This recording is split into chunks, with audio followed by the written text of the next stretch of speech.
اعوذ بالله من الشیطان اللعین الرجیم. بسم الله الرحمن الرحیم. نکات اخلاقی ما برای شما جوانها همیشه بیان منم و برای شما مؤمنین و مؤمنات بیان منم. امیدوار هستم که شما چینل از ما را ضرور سابسکرایب منین.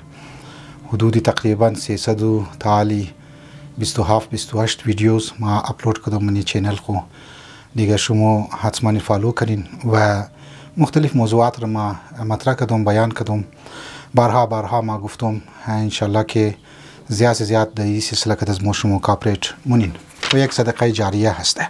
امروز یک نکته اخلاقی که در خدمت شما از روایت امام محمد باقر علیه السلام میخوایم بگم. یک نفر مات از امام باقر العلوم علیه السلام سوال کرد که ما یگو نافله انجام نمیدم، یعنی نافله نمیخوانم، ما زیاد کارهای مستحبی انجام نمیدم، اما واجبات را که ما انجام میدم، لیکن ساتھ ما دو خصوصیت ما دارم.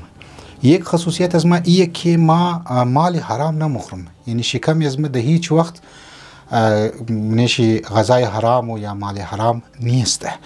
دویم ما شهوتران نیستم، ما غریزه جنسی خور از راههای غلط که است پورا نمونم. مثلا خدا نخواسته زنا نمونم، فیلمای بد توغ نمونم، یا استمناء نمونم، یا از غیر شرعی کارها که است از رای غیر شرعی کارها ما جنسی هوس خور پورا نمونم. امام محمد باقر علیه السلام فرمود که واقعا چی بهتر که دو چیز را تو رعایت منی، یعنی یک هم شکم خوره، شکم پرست نیسته و هم شهوتران نیسته. دیگه ما تو را گارانتی میدم که تو از اهل بهشت هستی.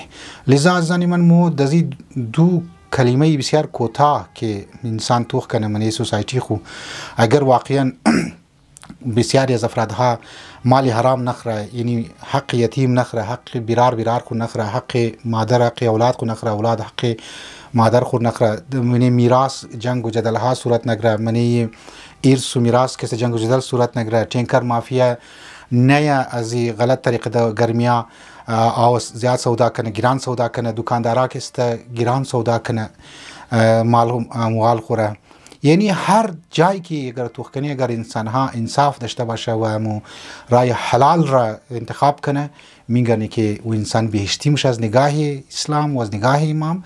و همینطور در خودی سوسایتی، در خودی معاشره یک نظم ایجاد میشه، یک امن ایجاد میشه، یک محبت ایجاد میشه، برکت کسته مایه منی معاشره. یک دو شهوتران نیستم. امام مرموگه امام واقعا گارانتی میده که تو از اهل بهشت هستی. زنا در منی معاشره اگر عام شد، بدبختی و بے که است مایه، بارش که است کم میشه و دیگه بلاها و معاشره در بر میگره.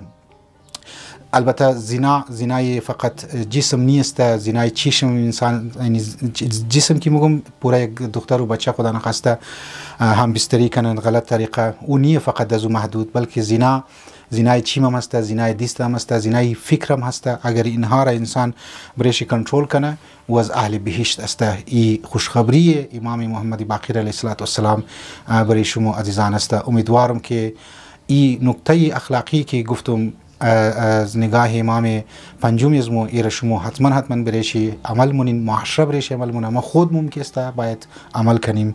و السلام علیکم و رحمت الله و برکاته.